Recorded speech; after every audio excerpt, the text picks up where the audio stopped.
Con respecto a la materia taller, ya vimos todos los temas teóricos, lo que tiene que ver con electrónica digital, y eso nos permite encarar esta primera actividad integradora que llamamos detector de mayoría. Esta actividad integradora la realizamos también en la cursada presencial, ¿sí? Veíamos todos los temas teóricos de electrónica digital. Luego partíamos de una situación problemática, de una consigna. Para esa situación problemática lo que les pedíamos era elaborar un circuito solución, que es lo que les estamos pidiendo ahora. Luego ese circuito solución lo armábamos en un protoboard para verificar su funcionamiento y finalmente desarrollábamos la placa de circuito impreso. Ese era el recorrido que hacíamos en la etapa presencial.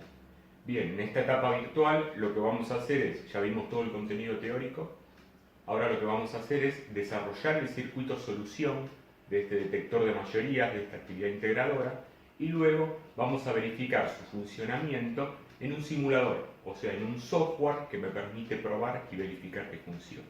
Entonces, esa sería la idea de esta actividad. Para nosotros es muy importante porque cerraría toda esta primera etapa. Bien, ¿cómo vamos a iniciar esto? Pasamos la consigna nosotros. El primer paso es la lectura de la situación problemática. Les pedimos que lean muy detenidamente la situación problemática para entender qué es lo que pide esa situación, qué es lo que plantea. La lectura quizás la tengan que hacer una, dos o tres veces, ¿sí? Hasta entender en detalle qué es lo que se plantea.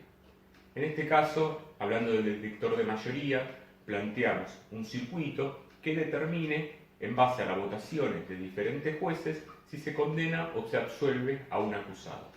Entonces, la primera pregunta que me tengo que hacer es, ¿qué tiene que hacer el circuito? ¿Cuál es la función? Y la respuesta, precisamente, debería ser determinar la condena o absolución de un acusado. Bien. Luego me pregunto, ¿cuáles son las variables intervinientes? Porque el primer punto que plantea es determinar las variables intervinientes. Recordemos que una variable es una representación simbólica cuyo valor puede variar, o sea, cambiar. Por ejemplo, la votación de un juez. La votación de un juez es una representación simbólica que puede valer o absolución o condena, o sea, puede variar. Entonces, ahí en principio podemos empezar a determinar cuáles serían las variables y luego cuáles serían variables de entrada y cuáles variables de salida. ¿Cómo determino cuáles son las variables de salida? Me pregunto qué es lo que el circuito tiene que hacer, cuál es la función que el circuito tiene que cumplir. Si estamos hablando que el circuito tiene que determinar la absolución y condena, estaríamos hablando que tenemos una salida de absolución y una salida de condena. Esto serían las variables de salida.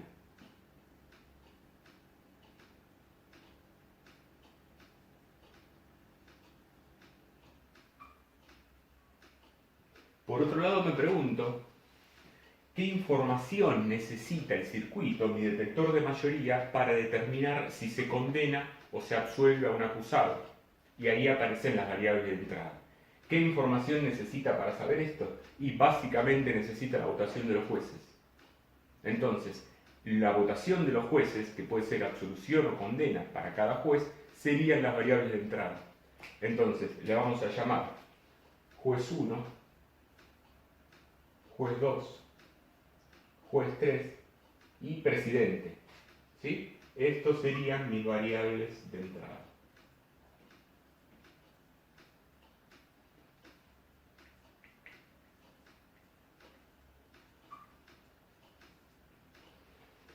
Bien, entonces, en principio tenemos un circuito que va a tener 4 variables de entrada, que son la votación de los jueces. Cada uno de estos jueces podrá votar o absolución o condena. Y por otro lado tenemos 2 variables de salida. Sería salida de absolución y salida de condena. ¿Qué tiene que hacer el circuito que les pedimos? Tiene que procesar toda esta información y elaborar esta conclusión. En esta actividad van a ver que van a tener que aplicar conceptos de señales, señales analógicas, señales digitales, como serían estas. Acá estamos hablando de variables digitales, porque cada juez puede votar o absolución o condena. Variable digital binaria, 2 estados diferentes. Bien, luego van a tener que aplicar conceptos de compuertas lógicas, funciones lógicas, van a tener que aplicar el mapa de Carnot para sacar la función lógica. Luego van a tener que aplicar conceptos de familias lógicas para determinar qué circuitos integrados se necesitarán para armar esto.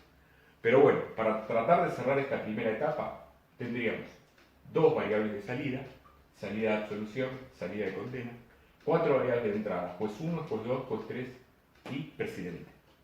¿Sí? Si lo queremos representar esto en función de un diagrama de bloques, sería de la siguiente forma.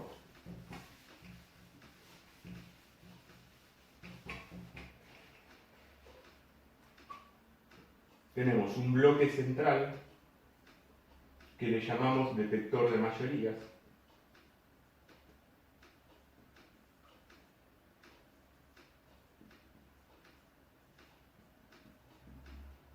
¿Sí? Y por un lado tenemos las cuatro variables de entrada, que las dibujamos a la izquierda, presidente, juez 1, juez 2 y juez 3.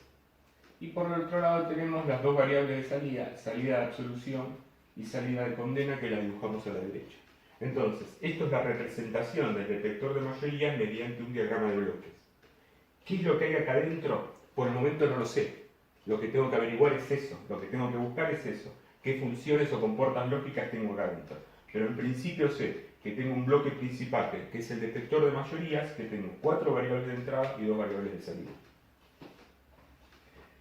Bien, bueno, hasta acá vamos a llegar con este video. La idea era dar una idea para que puedan arrancar, ¿sí? Les pedimos que se pongan a trabajar, que traten a partir de esto seguir elaborando el circuito de solución.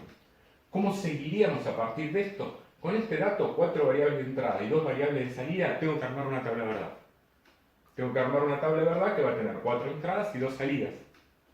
Al tener cuatro entradas voy a tener 16 combinaciones. Luego que armo la tabla de verdad, en base a la consigna del enunciado, aplico el mapa de Carnot y saco la función de salida. Y finalmente dibujo ese circuito.